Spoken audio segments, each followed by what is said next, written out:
নমস্কার, BSG group থেকে বলছি। আমি doctor সুইমল Krishna Saha, BSG homeo desk থেকে। এটি আমাদের 45তম এপিসোড। আসুন আজকের এই এপিসোডে আমরা অ্যান্টিম গ্রুপ নিয়ে আলোচনা শুরু করছি। অ্যান্টিম গ্রুপে আমি 4টে ওষুধ প্রেসক্রিপশন করি। তারা হলো antim ars, antimonium arsenicum, antim tart, antimonium tartaricum, antimonium sulphuratum, antim sulph, and antimonium crudum, antim crud. আমরা এই 4টে ওষুধ নিয়ে আলোচনা শুরু করছি। আজকের এই এপিসোডে আমি 3টে ড্রাগ, এদের মধ্যে 3টে ড্রাগ, অ্যান্টিম আর্স, অ্যান্টিম টার্ট এবং অ্যান্টিম সালফ নিয়ে একসাথে আলোচনা করব। তাহলে এই 3টে ড্রাগকে বুঝতে সবার সুবিধা হবে। প্রথমে আমরা অ্যান্টিম টার্ট বলি। দেখুন, অ্যান্টিম টার্ট আমার কাছে পিওরলি লাং রেমেডি। অ্যান্টিম টার্ট যখন আমরা ব্যবহার করি তখন অবশ্যই আমাদের কানটাকে আমরা খুব সজাগ রাখি। কেন কথাটা বললাম? অর্থাৎ রুগীর কাশিটা কানে শুনি, অথবা রুগীর চেস্টে স্টেথো বসিয়ে অসকালটেটরি সাউন্ডটাকে আমরা শুনি। এই জায়গাটায় এই দুটো শোনার মাধ্যমে, অর্থাৎ অ্যান্টিম টার্ট সিলেকশনের জন্য হিয়ারিংটা আমাদের এই স্পেশাল সেন্সটা মারাত্মক কাজে লাগে। কেন বললাম? অ্যান্টিম টার্টের কাশি শুনলেই মনে হবে যে তার বুকের মধ্যে অনেক কফ রয়েছে এবং তারা উঠে আসতে চাইছে কিন্তু উঠছে না, এবং যার ফলে রুগী যখন আপনাকে কমপ্লেন করে, সে কিন্তু এই কমপ্লেনটাই করে যে ডাক্তারবাবু যখন কাশছি বুকে, আমার কাশিটা নয়, এটা ড্রাই কাপ, বুকে অসম্ভব কাশি ঘর ঘর করছে এবং মনে হচ্ছে যেন কফটা উঠবে কিন্তু উঠছে না। মাথায় রাখবেন, এই যে ঘর ঘর ঘর ঘর কাশিটা যখনই কাশছে, ঘর ঘর শব্দ হচ্ছে, এই শব্দটা আপনার কানের সাথে, অর্থাৎ আপনাকে এই শোনার শব্দটা শোনার মধ্যে আপনাকে একদম ওতপ্রোতভাবে জড়িয়ে যেতে হবে। অর্থাৎ কাশির শব্দটা শুনেই আপনাকে বুঝতে হবে যে এই কাশিটা অ্যান্টিম টার্ট। কেন বললাম? এই যে ঘরঘরানি কাশি, যখনই কাশছে মনে হচ্ছে যে তার ব্রঙ্কাসগুলোর মধ্যে প্রচুর মিউকাস রয়েছে, অ্যান্টিম টার্টের মিউকাসগুলো ব্রঙ্কাসের মধ্যে রয়েছে মনে হবে কাশি শুনে। আর যখন আপনি স্টেথো দিলেন, অসকালটেশন নিলেন, দেখবেন সেখানে কোর্স ক্রিপিটেশন, র্যালস, ডাক্তারি পরিভাষায় বলা হয় মিউকাস র্যালস, প্রচুর coarse crepitation or fine crepitation, mainly coarse crepitation. একটা স্টেথো বসালেই চ্যাট চ্যাট চ্যাট চ্যাট চ্যাট চ্যাট, এই যে একটা শব্দ আপনি পাচ্ছেন কোর্স ক্রিপিটেশন, এটা কানে শুনতে হবে। এবং যখন আপনি কানে এটা শুনবেন স্টেথো বসিয়ে এবং সেই শব্দটার সাথে নিজেকে একেবারে ওতপ্রোতভাবে জড়িয়ে ফেলতে পারবেন, তখনই আপনার অ্যান্টিম টার্ট সিলেকশন হয়ে গেল। যার জন্য অ্যান্টিম টার্টের যে ক্যারেক্টারিস্টিক্স, সেই ক্যারেক্টারিস্টিক্স আমি প্রথম কথাই বলেছি যে কাশলে মনে হবে অনেক কফ রয়ে গেছে, যেন অনেকটা কফ উঠবে কিন্তু কফ উঠছে না, is the typical characteristic symptoms of antim-tart. 2 number, এই কাশির জন্য, এই ঠান্ডা লেগে যাওয়ার জন্য কি হচ্ছে, তার ভেতরে অসম্ভব দুর্বলতা, এবং অধিকাংশ সময় সে একটু ব্রায়োনিয়ার মতো চুপ করে শুয়ে থাকতে চাইছে বা বসে থাকতে চাইছে, চলাফেরা করতে চাইছে না। প্রস্ট্রেশন, এই rattling calf with prostration is the key symptom of antim-tart. তার টাং না মিললেও কোনো ক্ষতি নেই, তার টাঙের যে সিমটমসটা যেমন আমি বলেছি, রেড প্যাচেস থাকবে, সবসময় এটা নাও থাকতে পারে, কিন্তু তার কাফ উইথ প্রস্ট্রেশন, এই দুটো সিমটমস হচ্ছে অ্যান্টিম-টার্টের মোস্ট ক্যারেক্টারিস্টিক্স। তাহলে র্যাটলিং কাফ, যখন কাশছে, ঘর ঘর ঘর ঘর করছে, মনে হচ্ছে অনেক কফ বেরিয়ে আসবে কিন্তু কফ উঠে আসছে না, আর যখন তার সাথে কি রয়েছে, প্রস্ট্রেশন, দুর্বলতা খুব বেশি, এই দুটো সিমটমস সাথে যখন জোড়ে ভীষণ শ্বাসকষ্ট, স্ট্যাটাস অ্যাজমাটিকাস, কাপটা সারা বুকে বসে আছে যার ফলে তার প্রচণ্ড শ্বাসকষ্ট হচ্ছে,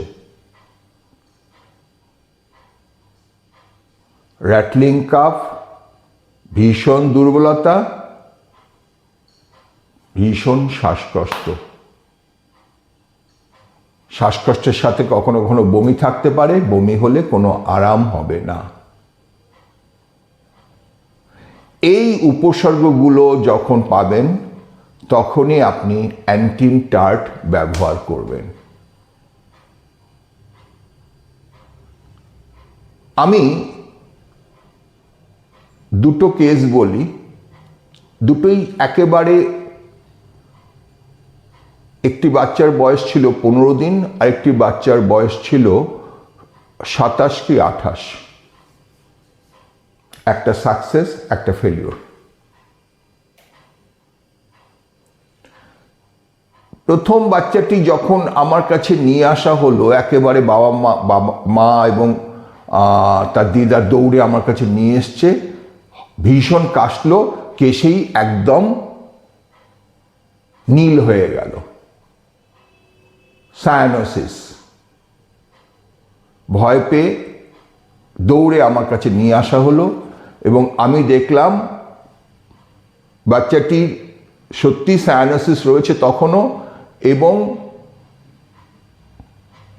চেস্টের মধ্যে র্যাটলিং রয়েছে। আমি অ্যান্টিম-টার্ট 30 হাফ কাপ জলে 4 ফোঁটা ফেলে দিয়ে হাফ স্পুন করে 5 মিনিট ছাড়া ছাড়া ওকে দিতে লাগলাম। আনবিলিভেবল, আধ ঘন্টার মধ্যে একটু একটু করে সায়ানোসিসটা ওভারকাম হলো এবং বাচ্চাটির লাইফটা সেভ হয়ে গেল।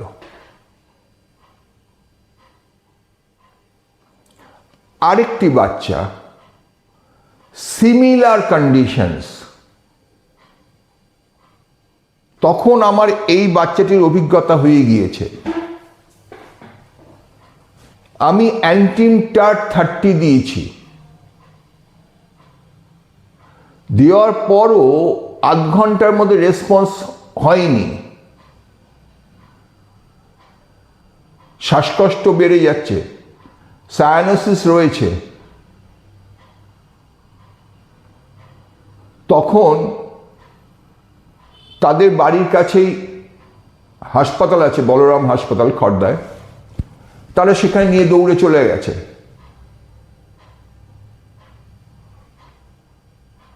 ওষুধ প্রয়োগের আগেই প্রথমে ডাক্তারবাবু অক্সিজেন দিয়েছে।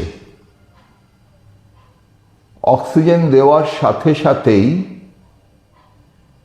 সায়ানোসিসটা কমেছে এবং রুগী পেশেন্টরা আমাকে বলছেন, পেশেন্ট ডাক্তারবাবু অক্সিজেনটা পড়ার সাথে সাথেই কিন্তু ও ভালো হয়ে গেল। এইটা আমার একটা অভিজ্ঞতা হলো, ব্যর্থতার অভিজ্ঞতা। কিন্তু যে অভিজ্ঞতাটা আমার হলো, আমি এই জায়গাটা বুঝতে পারলাম যে এই যে অক্সিজেন লেভেলটা কমে গিয়েছিল, হাইপক্সিয়া হয়েছিল, যার ফলে অ্যান্টিমটার্ট এই বাচ্চাটার বেলায় কাজ করতে পারছিল না। এখানে এই ম্যানেজমেন্টারই দরকার ছিল, অক্সিজেন দেওয়াটা।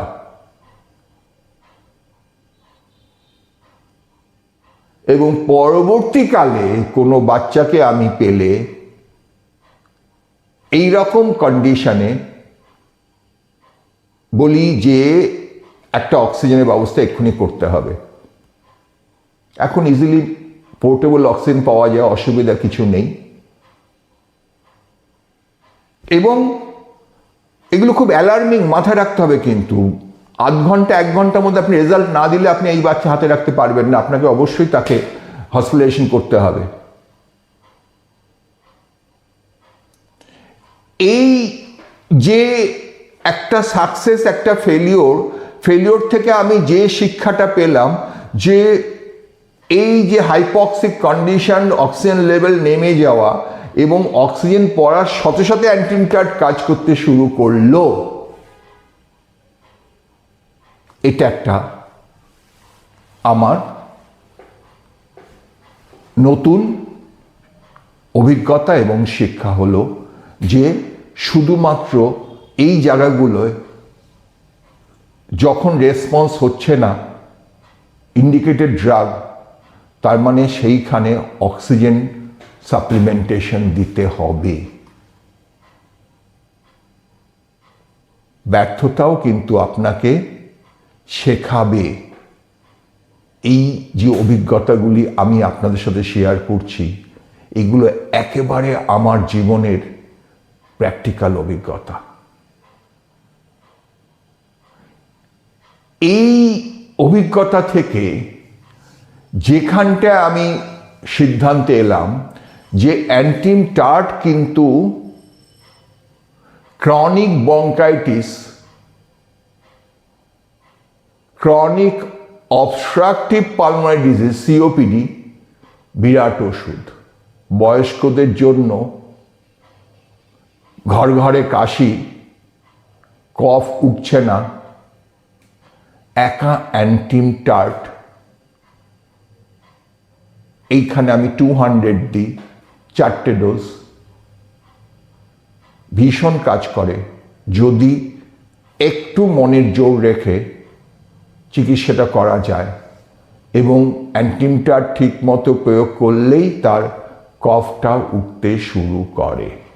তাহলে অ্যান্টিমটার্টের আমি জাস্ট 3টে সিমটমস গুরুত্ব দিলাম: ঘর ঘরে কাশি, স্টেথো বসালে প্রচুর র্যালস, প্রস্ট্রেশন, শ্বাসকষ্ট। অ্যান্টিমটার্ট ইজ এ গুড মেডিসিনস। আসুন এবার অ্যান্টিম আর্স বলি, এক সিমটমস। অ্যান্টিমটার্ট এবং অ্যান্টিম আর্স এদের এক সিমটমস। পার্থক্য: অ্যান্টিম আর্সে প্রচুর জল তেষ্টা, অ্যান্টিম আর্স গরম খেলে আরাম পায়, কাশিটা গরম খেলে আরাম পায়। কারা বলে? বয়স্করা বলে।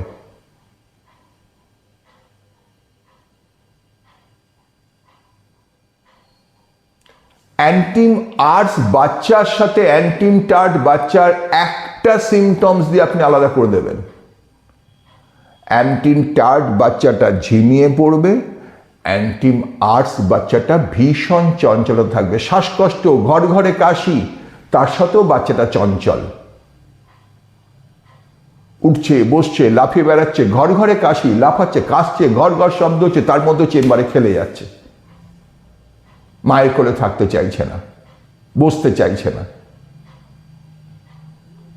তাহলে ঘর ঘরে কাশি, দুর্বলতা, বাচ্চাটা চুপ করে বসে আছে,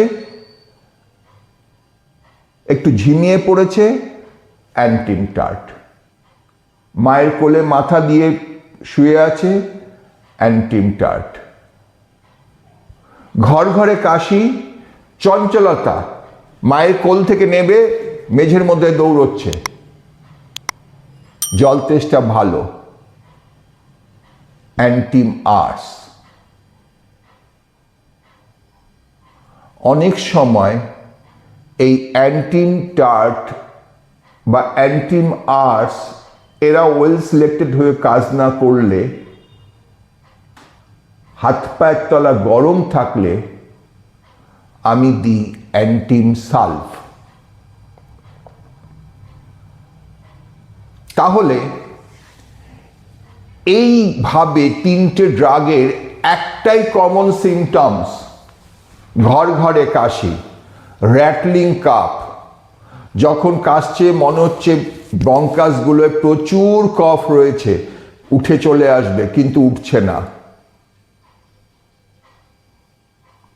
অ্যান্টিম আর্স বাচ্চা চঞ্চল, জল তেষ্টা আছে, অল্প অল্প করে বারে বারে খায়, অ্যান্টিম টার্ট বাচ্চা মাথাটা মায়ের কোলে দিয়ে দিয়েছে, একটু ঝিমিয়ে গেছে, সেই চঞ্চলতা নেই, অ্যান্টিম সালভ বাচ্চার হাত পায়ের তলা গরম। কিন্তু সাধারণত অ্যান্টিম সালভ প্রথমে দেবেন না, অ্যান্টিম আর্স অথবা অ্যান্টিম টার্টের মধ্যে ওষুধ দিয়ে ভালো পাওয়া যায়। আর সত্যি কথা বলতে অ্যান্টিম সালফের জেনুইনিটি বড্ড নষ্ট হয়ে গিয়েছে। অ্যান্টিম সালফ ওষুধটা জোগাড় করার আগে খুব ভালো করে তার প্রিপারেশন বা কোম্পানিটা দেখে নেবেন।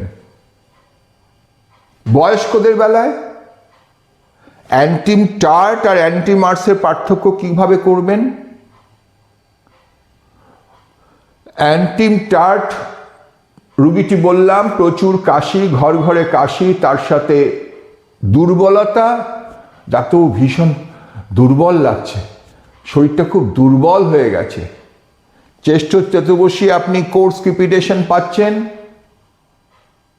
আর শরীরটা দুর্বল হয়ে গেছে, শ্বাসকষ্ট রয়েছে, জিভটা প্যাচি, আলসারেশন রয়েছে, বমি হলো, বমিতে আরাম হয় না, ভমিটিংটা গুরুত্ব দেওয়ার দরকার নেই। অ্যান্টিম আর্স জল তেষ্টা, ঘর ঘরে কাশি, তাতে জল তেষ্টা আছে, আর গরম খেলে আরাম হচ্ছে। ঘর ঘরে কাশি, জল তেষ্টা, গরম খেলে আরাম হচ্ছে। অ্যান্টিম সালফ ঘর ঘরে কাশি, জল তেষ্টা, হাত পায়ের তলা গরম, হাত পায়ের তলা জ্বালা করছে। এই যে সিমটমসগুলোর পার্থক্য, এইটাই হচ্ছে এই তিনটে ড্রাগের সুন্দরভাবে আপনি ডিভাইড করে নিন। এবং ক্রনিক ব্রঙ্কাইটিসে, এই ঘর ঘরে কাশিতে এই তিনটি ড্রাগ ভীষণ গুরুত্বপূর্ণ। স্টেথো বসিয়ে যখনই আপনি রঙ্কাই না পেয়ে র্যালফ পাচ্ছেন, আমি যখন আপনাদের হিপারসাল বলেছিলাম তখন বলেছিলাম স্টেথো বসিয়ে আপনি র্যালস এবং রঙ্কাই দুটোই একসাথে পাবেন। আবার আমি এখনো বলিনি, ভবিষ্যতে বলবো, যখন স্পঞ্জিয়া বলবো তখন বলবো চেস্টে স্টেথো বসিয়ে আপনি খালি রঙ্কাই পাবেন, নো মিউকাস র্যালস, খালি দেখবেন সাঁই সাঁই সাঁই সাঁই হুইজিং শব্দ সারাটা চেস্ট জুড়ে, স্পঞ্জিয়া। তাহলে দেখুন স্টেথোস্কোপটাও আমাদের কত কাজে লাগে ওষুধ সিলেকশনে। এই যে তিনটে ড্রাগ, এই তিনটে ড্রাগই স্পেশালি আমি অন্তত এই তিনটে ড্রাগকে লাং কমপ্লেনের জন্যই ব্যবহার করি। অ্যান্টিম সালফ আমি একটা ব্যবহার দেখেছিলাম একটা ক্রনিক কনজাংটিভাইটিসে আমার গুরু ডাক্তার বিশ্বনাথের কাছে।